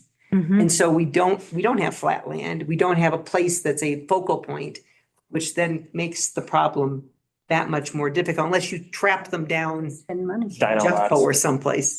Well, we just built a bunch, and not we, but the state just built a bunch of commuter parking lots in Jeffco on I-70, which don't get used on the weekend. So, El Rancho. yeah, exactly. But it isn't big, that isn't probably big enough Yeah, it's not very big. for No. what you would need. No, and again, we are, at least in the data, and I know in my personal experience, we're just seeing a lot more people getting a lot more creative about where they're going up here too. Yeah. Right, as those traditional hardened spaces get overcrowded, Right, and and they're just like moving out, and now it's like just everywhere. Yeah. You know, I It's mean, true. I'll drive and see cars parked on the side of the road in the middle of nowhere. I'm like, where is this guy? Yeah. It's true. Wandering off somewhere, you know? So anyway, yeah, it's George. It's true. Yeah, I thought that was. yeah, so yeah, it's just an interesting problem. I mean, it's very unique. Obviously, there's some level of seasonality to all the visitation in the Alpine, but again, it's our proximity to the metro and the lack of available land that makes it very acute here. So.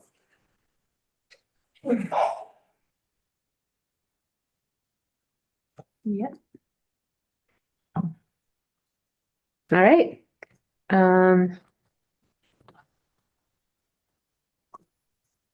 What are our next steps? Amy gets us dates and we'll actually schedule the next joint meeting, I think. Yeah, that's the very last one. I'm on number 6, next steps. Well, there were some to-dos to things like I will get you something right up on the Greenway on where it stands or the Clear Creek Trail or whatever you want to call it. I go back to the Greenway because it's been the Greenway for forever. Quick question on the Greenway.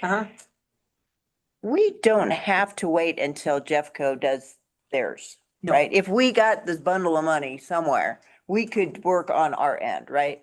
And actually, the exactly what George was saying is the pressure, we know that it's coming up.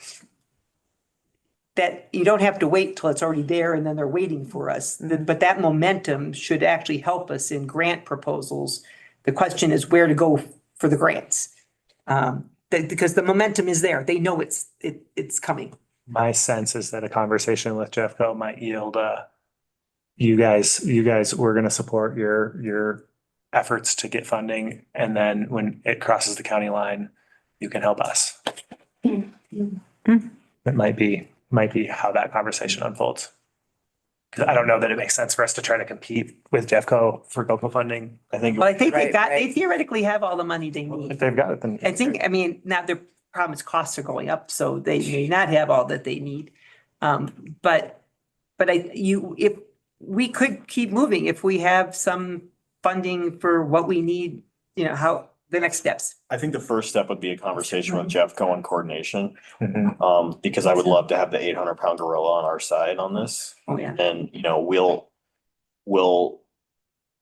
we can strategize after that, once we know what their situation is on the best path forward as them as a partner. Because I really do think like it's a higher ROI on their investment if we can get our section built. I think they know that. So Yeah. whatever we can do to coordinate our efforts, and then honestly, potentially rely on them to help us navigate applying the grants in an MPO that we've never done before, right? So Jeffco, I think I think it's worth a conversation with them. Well, and they've always, I mean, we've had a changing of the guard down there with Tom Hobie leading. Yeah. But the people who actually are on the ground doing the project are still the same people. And I mean, when we did the piece at the middle of the canyon, we totally did everything together because GoCo pushed us together, but it worked. So I don't think they have any problem working with us and helping us because you're right, their return on, they want to get it done as much as we do. Because they want their people to be able to zoom up and do the whole thing. I think that. And the only expensive part, right, is the other tunnel segment on 6, right? No, it's expensive all the way. We have to do an underpass probably to get the creek. There's a bridge. There's a place where the creek switches from one side of US 6 to the other. And right after, it's just after Tunnel 6. It's where the cement building used to be. If you drive down, you'll see anyways, we need 2 bridges. We need some bridges up above, up closer to the quarry. And we need an underpass that goes under there. And the real expensive part that's remaining is between Tunnel 5 and Tunnel 6. You have an area where the shoulder is like this wide and it drops off, which means you have to do like viaducts. But the quarry stuff, you can ride on the side of the road there in the short term. No, bikes, but theoretically bicycles are not allowed on US 6. Oh, I've done it a lot. No, I know. Lots of people have supposedly, but supposedly. And you're still living to tell about it. That's pretty impressive. Yeah, with all the trucks. But anyways, it's a very expensive process. Ryan, I was going to ask, since you missed the public comment as we locked you out. I also didn't know the meeting started at 6. Oh, okay. Well, anyway, did you have anything you wanted to say? No. Okay, thank He was you. just here to watch see if he wants to really join us. Okay, all right. When's our next meeting? March, April. How many? Already January. We did 3 last year, right? No, we didn't do it because we had March. We did 2. We did Sure. March and one in the summer. Did we have one in the summer? I think we decided to only do 2 because we were going to focus on getting on-sites on the calendar. Okay. Yep. September, or actually we have a site visit in September, October. Yeah, well, we were talking about May, mid-July, late August. We could do a meeting in September.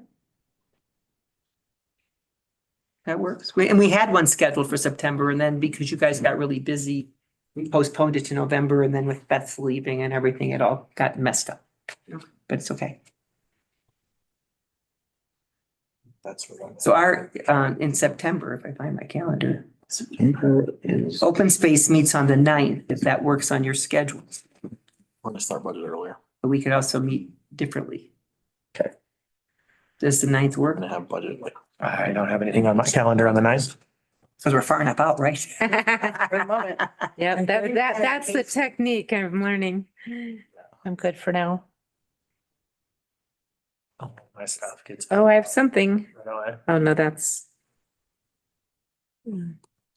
some sort of Colorado.gov continuing education thing, but I defer to open space. Well, we're in the afternoon, I mean, we're in the evening, so maybe, so September 9th for the next meeting, that's our, Yep. Yeah. At 6 p.m. yeah, that'll work. Is it typically till 8? As Rebecca wrote and asked me, it really depends on how long you guys talk. Yeah, she budgeted till 9:30 and I wrote to her, does it really? I was go like, to holy, 9:30? it's my bedtime. That's a No, lot. if we usually start at 6:30 and go to, well, Michael's been running them much more efficiently of late, and He does a we only great have 6 job. people. So, 6 p.m. on September 9th? yeah, so, and So it won't, it's 8 or, and unless you guys get really into discussing something, that should work. Oh, all right. Well, very good. Thank you for coming. We're adjourned. Bye.